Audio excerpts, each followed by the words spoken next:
Whether they're willing to admit it or not, every single dad has thought about in his head the things that he would do to save his kids, and he also likes to think that somehow, if the situation required it, he would rise to the occasion and become a superhero to do so. Well, this is a story about a man that actually did that.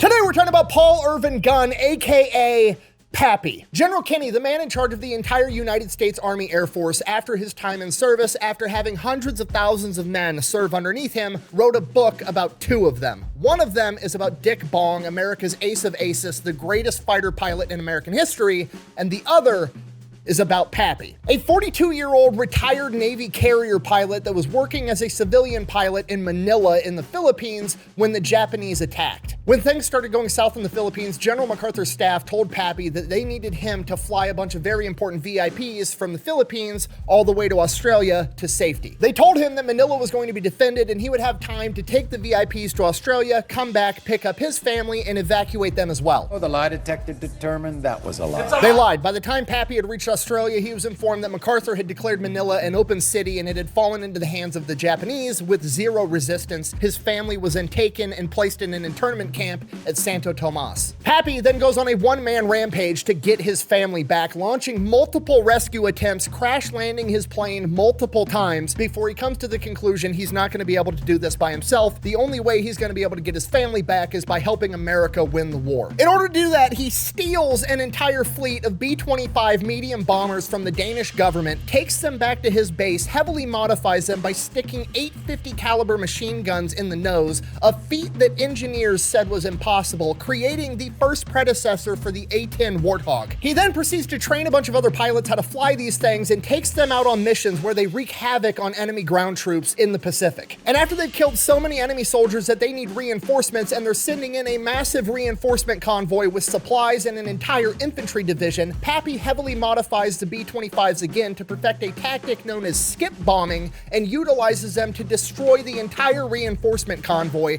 before it ever reaches the coast, which directly leads to the liberation of the Philippines. General Kinney said that Pappy Gunn was more important to the war effort than any Japanese general ever could have been. So if this is true, how have you never heard of this guy? It's because General Kinney also made it illegal for journalists to write stories about him at the time because they didn't want the Japanese finding out who this guy was and how much trouble he was causing, because then they would take it out on his family in the internment camp. But since that's no longer a concern, we can talk about it right after word from our sponsor. Delete me. You're not my wife.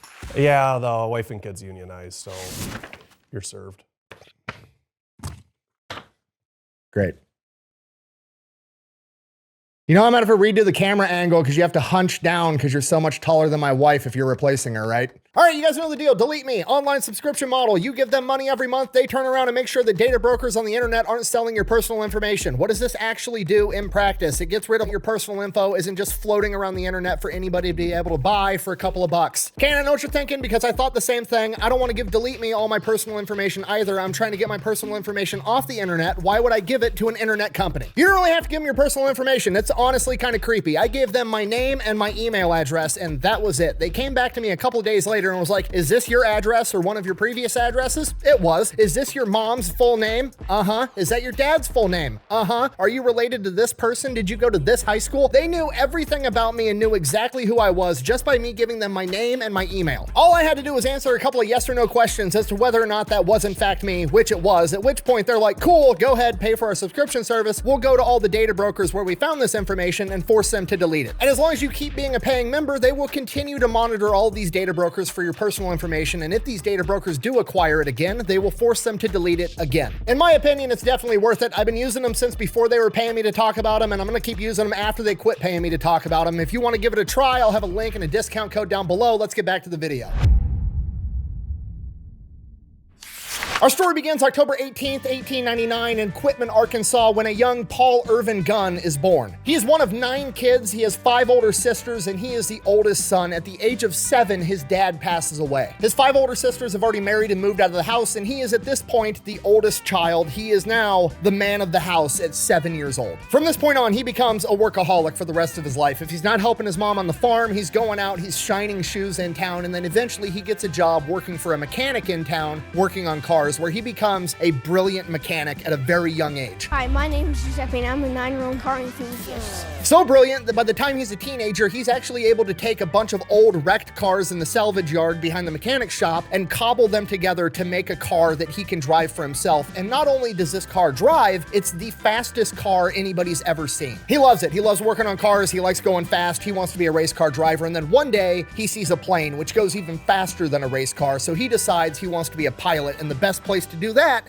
is in the United States Navy. But he can't leave his mom. Mom needs him to help make money so that she can keep the house and the family afloat. So he can't leave her high and dry unless he can figure out a way to make a shit ton of money and leave it with mom. Then he could go off and achieve his dream. The only problem with that is the only honest legal way to make money is to work at the mill in town, and that only pays 75 cents a day. That's gonna take him years to save up enough money. That's not gonna work, so he decides to do it the illegal, dishonest way. He's 16 years old, he can drive his ass off, and he's got the fastest car in town, so he becomes a bootlegger for the mafia running alcohol during Prohibition. Well, ain't y'all cute? That's my baby. He gets paid $30 for a single run. He's making $30 in a night when most other grown men are making 75 cents a day. He winds up saving up hundreds and hundreds of dollars for his mom. After he's finally saved up what he thinks is gonna be enough money, he's gonna go out on one last mission. He's gonna go out on one last run, and on that run, the police set up a trap and they catch him on a bridge. He gets arrested. This is going on during World War I. The draft is in place, at which point he's taken to court and he is given the options: go to the military or go to jail. And he's like, well, this is perfect. I was planning on going to the military anyways. So he goes. This is your plan. And it worked. Every step of the way. Ships off for basic training to the Navy, does great, everything's going awesome, and then it dawns on him, you have to be an officer to be a pilot. He's enlisted. There's no way they're gonna let some guy who's here to avoid jail go off and become an officer, so his dreams of becoming a pilot aren't looking that great, at which point he decides he's gonna be the next closest thing he can be just to be near the planes and to do something he enjoys. He's gonna become an aviation mechanic. And that's what he does for the next 6 years. He's an aviation mechanic and he is ungodly good at it. Like, the dude is just naturally talented, mechanically inclined. He can look at something and just know how it works. And while he's doing that, he's sending a bunch of his money back home, and the only money he's spending on himself is he's going out on his own personal time and paying civilian pilots to train him how to fly planes. During this period of time, he also meets his wife Clara, and they end up getting married, and at some point along the line, Pappy is like, you know what? You look more like a Paulie to me. He literally names his wife after himself, which is the second pilot I've covered on this channel that just randomly renamed their wives. I don't know what's going on with that, but yeah, it happens. So now he's married to Polly. Hello, horse. I shall call you Burger. Now, right around the time his first 6-year enlistment's about to be up, there's this big push through Congress to be able to have enlisted guys go and be pilots. And for this, Pappy's a shoo-in. He already knows how to fly planes because he's been paying civilians to teach him, and he knows the inner workings of every single plane that the US Navy has. Because of this, they tell him that if he re-ups for another 6 years, they'll give him one of these pilot slots and he can go off to flight school, so he takes it. Graduates flight school, no problem, goes off, gets attached to VF-1, one of America's first ever fighter squadrons known as the Top Hatters. This is one of, if not the best fighter squadrons America has at the time, and they are the ones that go through and basically pioneer combat aviation between World War I and World War II. These are the guys that perfected carrier landings, aircraft carrier warfare. Pappy was there for all of it. Towards the end of his time at VF-1, he's also selected as one of the pilots that goes out and searches for Amelia Earhart after she was lost. He then spends the last couple of years of his 20-year career as a flight instructor before retiring. Oh, also, during his 20-year military career, in the back half of it, he started having trouble having a bunch of cavities, and he just kept going back to the dentist to get his mouth drilled in and get these cavities filled, and eventually it was taking up too much of his time. It was taking up too much time away from the flight line, and he didn't like it, so he just goes to the Navy dentist and is like, hey, just pull all my teeth out and give me dentures. And the Navy dentist is like, absolutely not. And Pappy Gunn is like, fine. So he goes into the civilian market and has a civilian dentist pull out all of his teeth and give him dentures. Like I said, the dude is a workaholic. So Pappy retires from the Navy. Pappy and Polly move the family out to the Philippines in Manila. They've got 2 sons and 2 daughters, and they're living out in the Philippines, and Pappy is a founding member of Philippine Airlines. They've got a couple of Beech 18 planes, and they're flying people all over the area. This goes on for a couple of years. Pappy's retired. He's still flying planes. He's got his dream job. He's got his wife. He's got his kids. Because of the exchange rate between American currency and Filipino currency, they're basically very wealthy. They have servants working in the house. Things are great. He just he's retired. He's done. He's achieved everything. He's successful. And then World War II starts. America's not involved yet, but Pappy can see the writing on the wall. There's only so many airstrips in the Philippines, and Pappy's airline, Philippine Airlines, shares the same airstrips as the United States Air Force, and he can see that the United States Air Force is building up more planes and more troops and bringing in more supplies. They're getting ready for something, and Pappy knows that because he spent 20 years in the Navy. So he goes to his wife, Polly, and is like, hey, you and the kids need to go back to America. You need to go to Florida. If something happens here, we're not going to be able to hold up. Like, yeah, they're building up troops, but it's not going to be enough if the Japanese decide to attack. You need to get sent back home. Polly, his wife, absolutely refuses. She's not leaving. Okay, fine. Now, by this point, Pappy's been in the Philippines for years. Everybody in the aviation community knows who he is. He's the best pilot around. If you need a pilot to get you somewhere nobody else feels comfortable getting you, or you need to fly through a storm, Pappy's the guy you go to. And on December 7th, 1941 is one of these cases. Pappy's plane gets chartered to fly through a storm. Pappy does it, flies through the storm, no problem, lands. When he lands, he blows out a tire on his landing equipment. He's now stranded on this smaller island till he can get this tire fixed.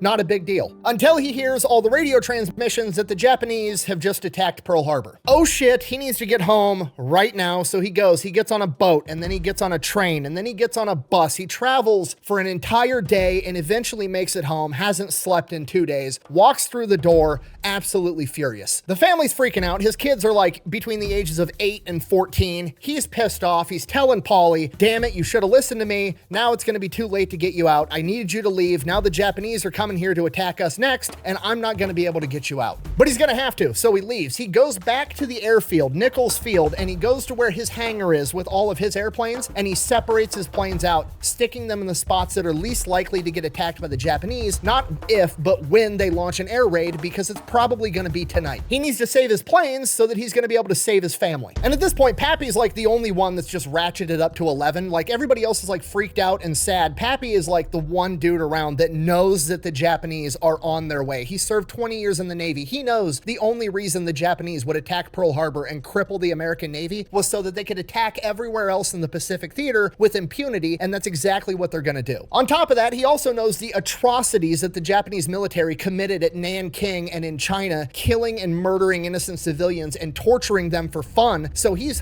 freaking out, and he's trying to figure out how to get his family off of this island. And while this is going on, he finds out that, oh, I was correct, because the Japanese just attacked Clark Airfield, where all of the American heavy bombers are for the entire area, which was the biggest thing defending the Philippines. And the Japanese destroyed almost all of the American bomber fleet because MacArthur, even though he had time and he had warning from Pearl Harbor that the Japanese were coming, decided, now we'll just leave the bombers on the ground so the enemy can go by and drop bombs on top of fucking not moving targets on the runway.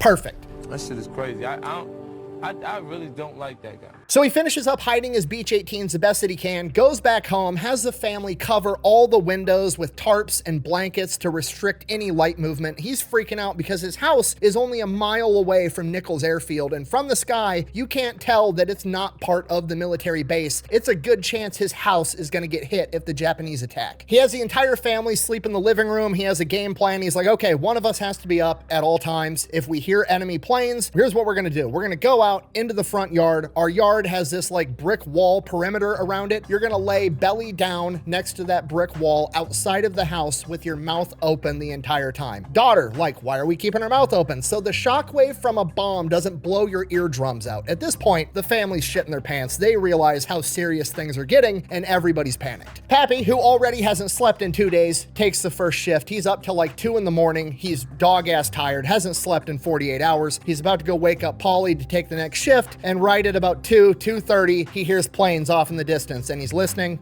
and he's listening, and he's so experienced as a mechanic and an aviator, he doesn't recognize that plane. And if Pappy doesn't recognize it, it's not a plane that's from the Philippines, and it's not a plane that's in the U.S. arsenal. It's the Japanese. Pappy wakes the entire family up. They rush outside, and they all get to lay belly down next to the brick wall in their front yard with their mouths open and watch Nichols Field a mile away get bombed to shit.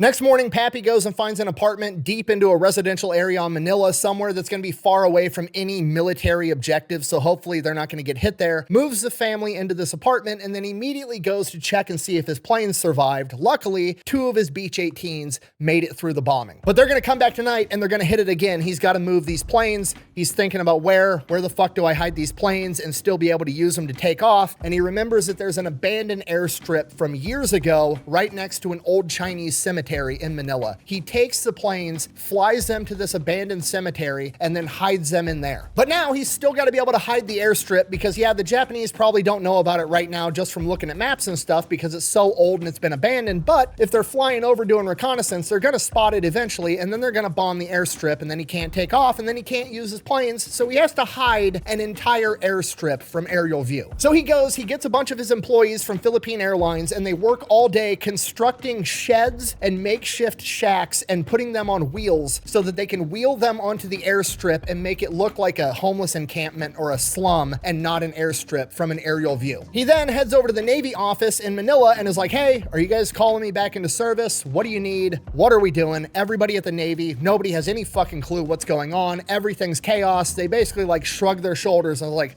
I don't know, bro. We haven't heard anything. So then he goes to check in with the Army Air Force, and the Army Air Force is like, hey, we're confiscating every civilian plane, everything we need. We're confiscating all of it. It's ours now. So we're going to take your Beech 18s. You can give them to us, and then you can go fend for yourself with your family in Manila. Or since you're a pilot, we'll commission you right now, and you can be a United States Army Air Force pilot. And Pappy's like, fucking, I guess I'm gonna be a pilot, and he gets commissioned as a captain on the spot at the age of 42, just so we're all clear, which is ancient in military standards. Things aren't so bad.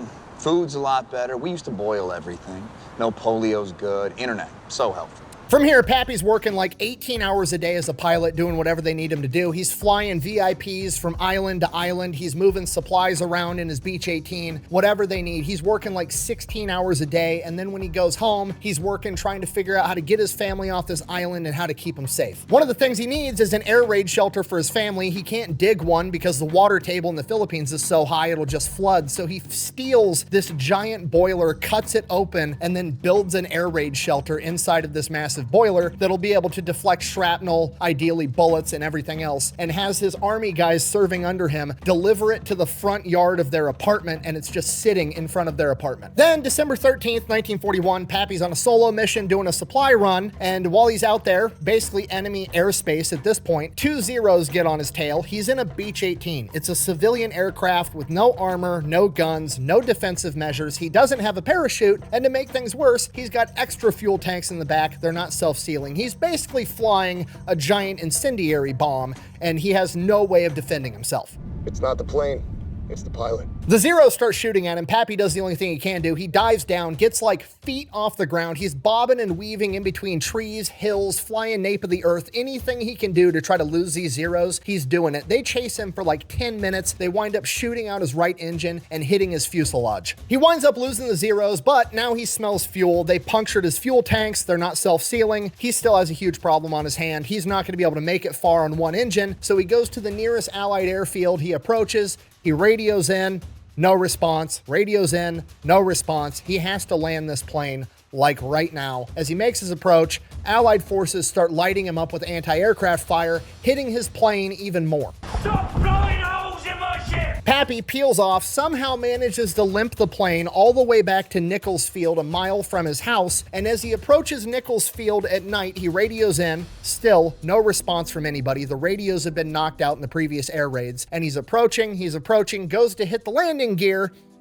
The hydraulic system for his landing gear's out too. He now has to belly land a plane with leaking fuel tanks in the middle of the night. Somehow he does it. He crash lands this plane, ends up ripping the wing off. The plane's absolutely totaled, but he survives. He's got one plane left, and then he just kind of like goes home. He's later told by the mechanics that his plane had 130 bullet holes in it.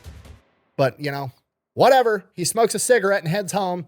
Gets home late at night. Paulie asks him how his day was, and he's just like, it was good. He didn't want to worry her. Shortly after this, the Japanese start landing ground troops absolutely everywhere. And Pappy's like, I need to figure out where to get my family. I have to get them out of Manila, like right now. And for the same reason, this is also the same time that the Army chain of command is like, we need to get out all of our super important VIPs, like right now. Pappy, being one of the best pilots they have, gets selected to fly out General Barradin, the head of the US Army Air Force at this point in time. And he basically tells him, no, sorry, I gotta get my family out. I've got more important shit to do. Figure out how to get your own VIP to Australia. At which point he is ordered to take General Barradin, and he is assured by the chain of command that Manila is going to be defended. He will have time to make it back and then save his family.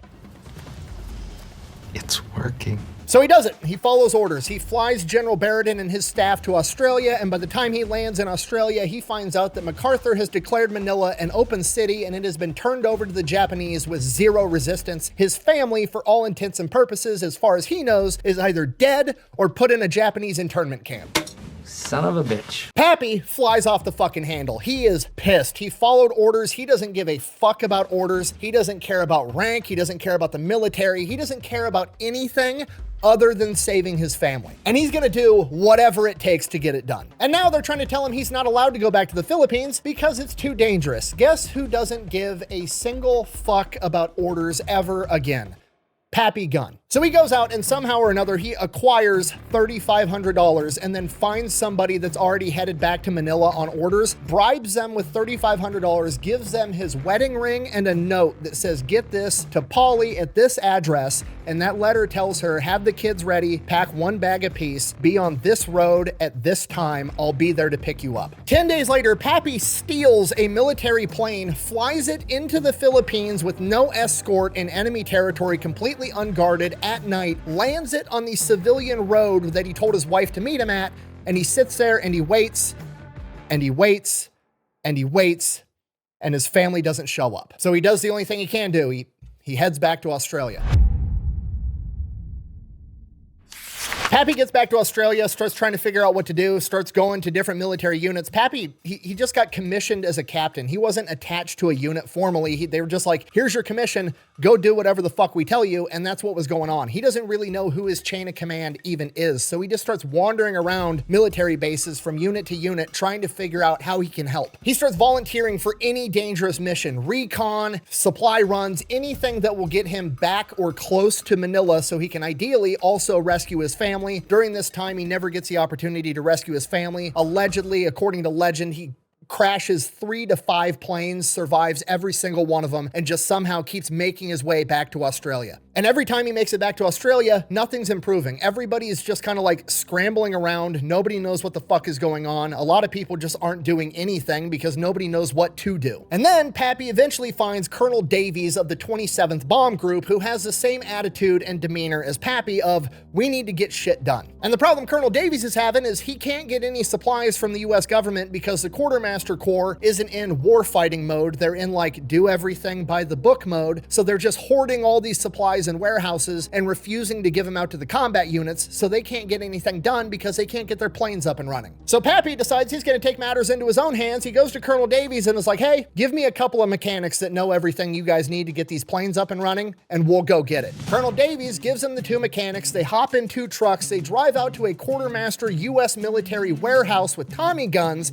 and rob the warehouse. A couple hours later, Pappy and the 2 mechanics come rolling back up to Colonel Davies' base with all the shit they needed to get these planes up and running, and Colonel Davies is like, do I want to know how you got this? And Pappy's like, nope. To which Colonel Davies replies, good, get more. And for a while, this becomes Pappy's new job, strategically transferring equipment to an alternate location for Colonel Davies. Whatever he needs, he gets, and whatever he can't get, he figures out how to make. And if he can't make it on the spot, he goes out to machine shops in Australia and convinces them to make it for him. Nobody knows where he got the money to do it. He wasn't going to rob civilians. They're not the ones that lied to him and got his family put in an internment camp, so he doesn't want to screw them over. He somehow manages to pay the Australian manufacturing shops for all the aircraft parts they need. Nobody knows where he got the money, but he amassed $16,000 in receipts, which is approximately like $320,000 today.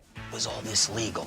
Absolutely. Pappy is a man possessed. He's working 24/7 all the time. People are going, they're working first shift, second shift, coming back to work, and Pappy is still there working. And this is where the legend of Pappy Gunn starts to take off, and he gets the nickname Pappy because everybody's like, who the fuck is this old captain that works 24/7, doesn't need to sleep, and is willing to rob people with a gun. And after working around the clock for weeks, they finally got a bunch of the P-40s ready to get into the action, and they're going to ship them off to Bataan to help the Allied forces fight the Japanese. Only problem, for the most part, these are all rookie pilots. Navigating over open ocean is extremely difficult, and they don't know the area, so Pappy's like, fine, I'll do it myself. I will guide the P-40s there in my Beech 18. And who knows, maybe I'll be able to slip off and rescue my family. So they take off, Pappy's in his Beech 18, he's guiding the P-40s. They're gonna have to make multiple stops to refuel on different islands along the way, and they make it to their second refueling point, and one of the P-40s blows a tire. So naturally, they're gonna leave that P-40 there, wait for it to get repaired, and the rest of the P-40s are gonna continue to Bataan. No, I'm just kidding.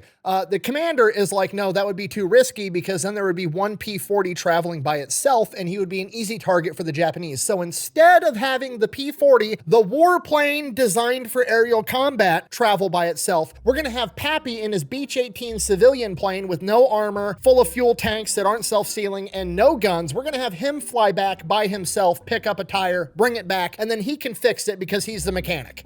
Seems fair.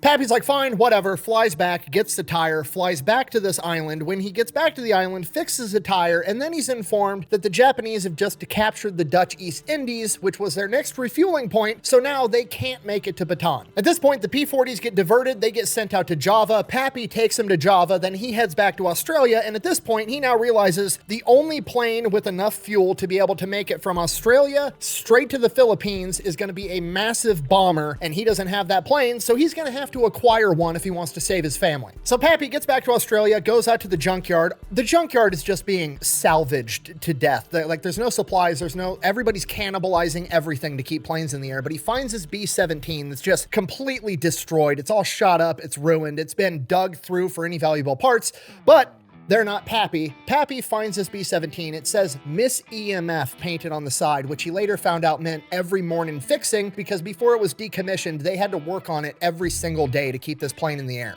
Pappy goes to work around the clock, working on Miss EMF, stealing all the parts that he needs, and he gets this B-17 to the point that it can fly. And unlike his civilian Beech 18, this can carry guns and ammunition, which is something Pappy definitely wants. So that's exactly what he gets. We don't really know how for sure, but allegedly the word on the street is by this point in time, Pappy had started carrying 2 Colt 45s on a chest rig on either side of his body, and he convinced a supply sergeant and some aviation mechanics to load up his plane at gunpoint. He then proceeds to go on multiple combat bombing missions by himself under no orders. Then the next opportunity to get to the Philippines arises. Basically, what's going on at this point is Allied forces on the ground are just getting ravaged by malaria. They need to get malaria medication smuggled into the Philippines to keep their troops up and fighting. So they're going to get all this malaria medication, and they need a crazy pilot to fly all the way there, and Pappy volunteers, thinking it's going to be another opportunity to get close to my family. Maybe I'll be able to rescue him. So he loads up his plane with quinine, malaria medication, and flies straight towards Bataan. On the way there, about 12 hours in, Japanese Zeros spot him. They come in, they shoot him down. Pappy's somehow able to limp this thing to the nearest island where he has to crash land into a coconut grove. Pappy then links up with friendlies on the island, finds out that his family is still alive, and then figures out a way to make his way back to Australia. A submarine comes and picks him up. When he gets back to Australia, he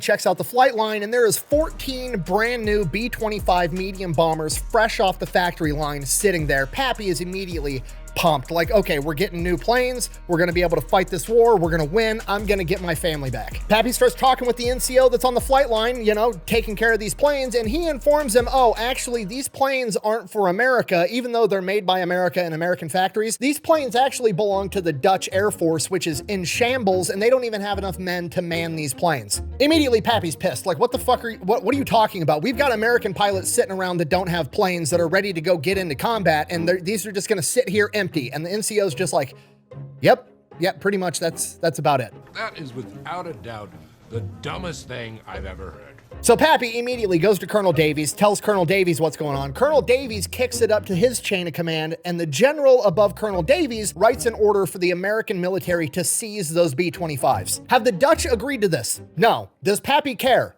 Also no. So Pappy and a bunch of his boys roll up to this Dutch airfield, and they're like, hey, we're supposed to take these planes. Here's our written orders. And the Dutch are like, what the fuck are you talking about? Nobody told us anything about this. No, you're not taking our planes. We need to look into this. We need to run this up our chain of command. You know, pretty understandable, normal chain of procedure that they're asking here. And Pappy's like, oh, sure, go ahead. You mind if we go look at the planes while you guys figure that out? And they're like, yeah, go ahead, go look at them, whatever. They go in the office to check this with the chain of command. Pappy and his guys hop in the planes and just fucking take off. By the time they land back at their airfield, the Dutch have already radioed up to the American chain of command. There's some major from a different chain of command that's there barking orders saying, we need to take the planes back right now. You stole these planes, blah, blah, blah, blah, blah. Colonel Davies comes around the corner and is like, what orders do you have to make us send these planes back? And he's like, I have verbal orders from so-and-so. And he's like, cool, well, I have written orders right here, and written orders trump verbal orders, so fuck off, the planes are ours.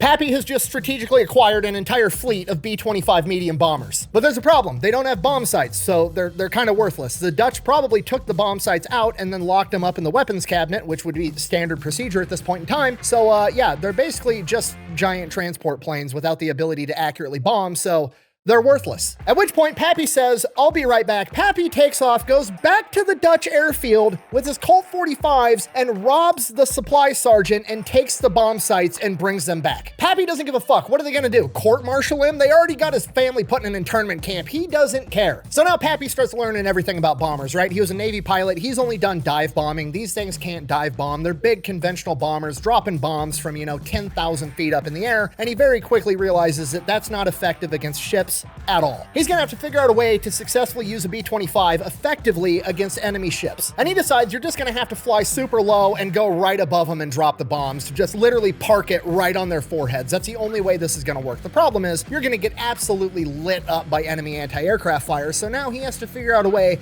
to suppress the enemy anti-aircraft fire. So he goes out and he acquires an A-20 Havoc, a light bomber, and then he also goes out and acquires 6 50 caliber machine guns and figures out a way to mount them in the nose. And the A-20 Havoc is going to go in and strafe the entire deck, taking out the anti-aircraft guns, or at the very least suppressing them so they can't shoot at the B-25s, and the B-25s are going to fly right over the top and bomb the fuck out of the ship and sink it. That's the plan. Okay, and just so we're on the same page, I'm like, oh, he throws some 50 cals in a plane. You don't just throw 6 50 caliber machine guns in the nose of a plane, okay? You're looking at like thousands of pounds of extra weight between the guns and the ammunition in the nose of the plane, throwing off the weight, the center of gravity, the aerodynamics, absolutely everything. Regardless, Pappy works around the clock and figures out how to make it work. And then it dawns on him, well, what if I do the same thing to the B-25s? Then they can light up the enemy anti-aircraft fire on their way in as well. It's even more suppressing fire. That's how Dad did it. That's how America does it.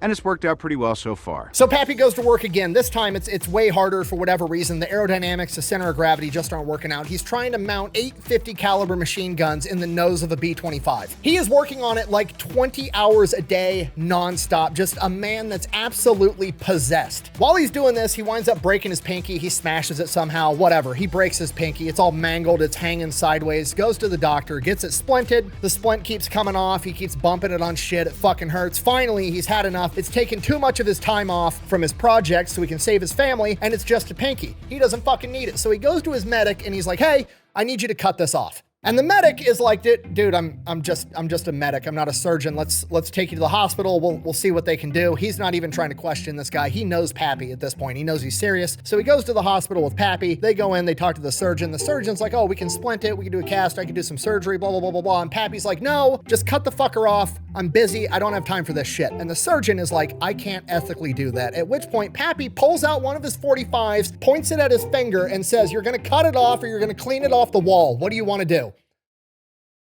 The doctor cut it off. And Pappy goes right back to work with 9 fingers.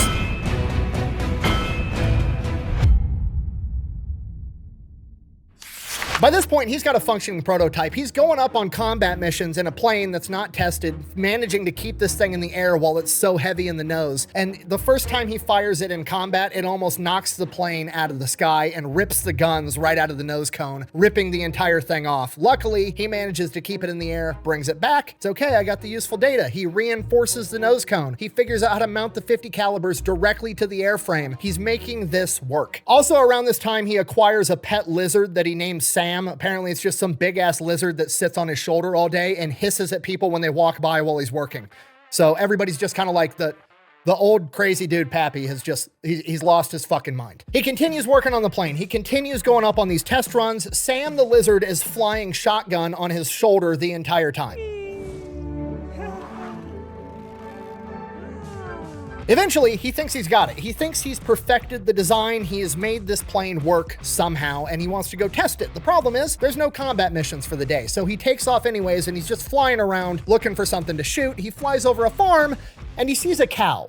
Pappy and Sam, it was probably Sam's idea, but Pappy ends up strafing this cow, and allegedly, the 50 caliber machine gun fire from 850 cals picked the cow so high up into the air that he actually flew underneath it. We even had a guy that picked up an oxen with his 50s coming off a target and flew under the oxen. He then lands his plane, goes, apologizes, pays the farmer $16, loads what's left of the cow into his plane, brings it back to the base, and that's what everybody had for dinner that night. Love that barbecue. Regardless, the plane it's almost done. It's almost there. He's just got a few more things to refine, and while he's working on that, he hears that the United States Army Air Force has this new general in charge of everybody, and he's like, I don't care. It's one more bureaucrat to fucking annoy me that I'm not gonna listen to. Just keep them away from me. So General Kinney, Dick Bong's boss, General Kinney, like the famous General Kinney, he winds up showing up to theater. He's, getting ushered around, meeting all the leadership, and he keeps hearing story after story about this crazy 40-year-old dude that's trying to get his family back, that's going on every crazy mission they've got, and he's just working like a madman on building some Franken plane in the hangar, and he's like, I gotta fucking meet this guy. So he goes out to the aircraft hangar where he's working, and they meet. And at first, Pappy's like, fucking great, another bureaucrat's gonna tell me I can't do what I'm doing, can't save my family, whatever, I don't care. But they meet, they start talking, and he very quickly realizes that General Kinney is not only a capable airplane mechanic that knows what the fuck he's talking about, he also wants to win this war and isn't afraid to do unconventional shit. I thought I was the only one. Because General Kinney has a pretty big history of wanting to do unconventional shit as well. He actually helped pioneer, design, and convince the American government to build 23-pound fragmentation bombs back in the day, and he has 3,000 of them laying around, so he goes to Pappy and is like, sounds like it could be pretty useful to drop those on top mid-strafing run. They got little parachutes, they float down, 23-pound hand grenades just explode all over the enemy after you strafe the shit out of them, and Pappy's like, fuck yeah, I can make that work. He then shows General Kinney the A-20 Havoc that's already up and functioning, and he's like, I could probably mount him in here and we could drop him after we do the strafing run. And he's like, that would be perfect. Also, if you can make me more of these, there's a bunch of combat going on in Papua New Guinea on this place called the Kokoda Trail that we're having all this ground combat. I could send the A-20s in to strafe enemy ground troops on the trail. It would be absolutely devastating. So that's exactly what they do. Pappy builds 15 more of the A-20 Havocs. They go into combat at the Kokoda Trail and play a decisive factor in the victory. And Pappy Gunn's not about to let all the other pilots have all the fun in the planes that he just built, so he goes to the Kokoda Trail and conducts 5 ground strafing missions. On his 5th mission, he's up in the air with Sam, strafing enemy soldiers, and then he gets hit with shrapnel that impales his arm to his chair and ends up killing Sam, and Sam dies in his hand. Killed his dog. Okay, Pappy hasn't gave a fuck in a long time. Now he's running at an active deficit. They've killed the only thing that's brought him any joy in the past year and a half. But the silver lining is General Kinney, seeing how effective the A-20 Havocs were at ground combat, makes Pappy Gunn his head of special projects. Pappy no longer has to steal shit. He no longer has to acquire stuff and rob people. He has a blank check with the DoD budget. He's gonna get whatever the fuck he wants whenever he wants it. And with that, he decides the B-25s might be even more effective at sinking enemy ships if they could skip bomb. Skip bombing was a technique that was originally pioneered by the British, where the plan was fly really fast right above the water, drop your bomb going so fast that the bomb skips across the water like a rock on a pond and then clashes into the side of the enemy ship and explodes. Pappy goes in, gets his skip bombs, modifies the fuses so they have an 11-second delay, giving them enough time that they're going to be able to punch into the enemy ship's hull and then explode on the inside. He then retrofits the B-25 to function with this new skip bombing technique, and then he goes out and tests it on some abandoned ship they have off the coast, and it's effective, at which point he goes to work with a bunch of other mechanics, modifying all 14 of the B-25s, and then he gets more B-25s coming in, and he modifies all those too. So now the B-25 has been changed from a medium bomber into what amounts to an A-10 Warthog that can skip bombs at you.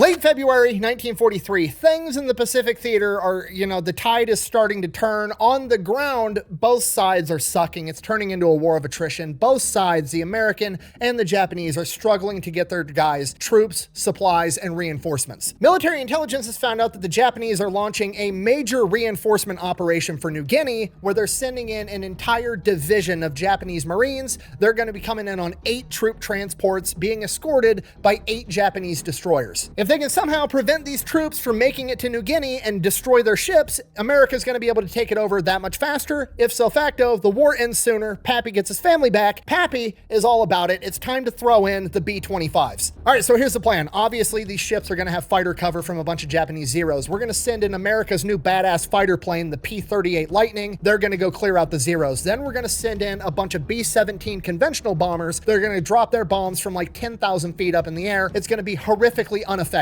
But we know that. It's part of the plan. We're not dropping those bombs because we think they're going to sink the ships. We're dropping those bombs because it's going to force the ships to break out of their formation and create chaos. After their formation's shattered, then we send in the A-20s to strafe the decks and suppress the enemy anti-aircraft, and then we send in the B-25s to suppress them even more and skip bombs right into the sides of their hulls. It's a good plan. Pappy's excited. General Kenny steps in and is like, no, you're too valuable to lose in combat. You're not allowed to go. So naturally, Pappy goes anyways. March 3rd, 1943, Battle of the Bismarck Sea. Everything goes according to plan. The P-38s go in, they take out the Zeros. The B-17s go in, they drop their bombs, they scatter the enemy formation, creating chaos. The A-20s go in, and this is where things take an unprecedented turn. You see, the Japanese didn't know that the A-20 strafer was a thing yet. So when they saw a bunch of light bombers approaching at low altitude, they naturally assumed that they were torpedo bombers, because obviously that's the only thing that could be. Now, the doctrine for dealing with torpedo bombers, if you're a ship, is to turn towards the torpedo bombers so you reduce how big of a target you are, because if you let them be on your full broadside, they can hit the whole side of their ship. But if you turn to face them, they'd have to hit you dead on right on the front for a torpedo to be effective. So all their ships start turning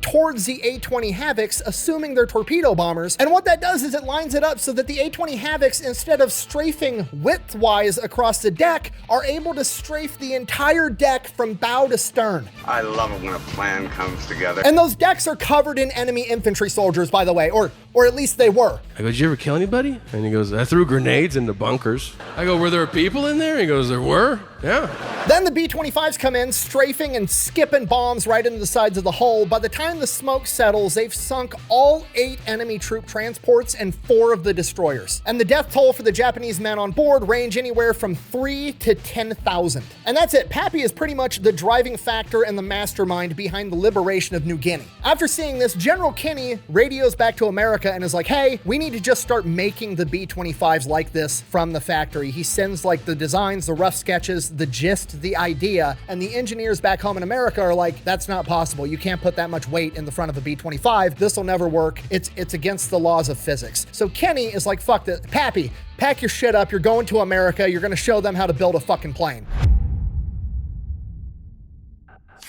Pappy goes back to America, goes into this boardroom of all these engineers, all these, smart people that know what the fuck is going on, and they explain to him why this would never work, why it's physically impossible, blah, blah, blah, blah, blah. And Pappy's like, it works. I've done it. We did it with like 25 B-25s already, and we sank a bunch of Japanese ships. By the way, here's a bunch of pictures because I rigged cameras up to all my B-55s too, so I could yell World Star while I fucking did it.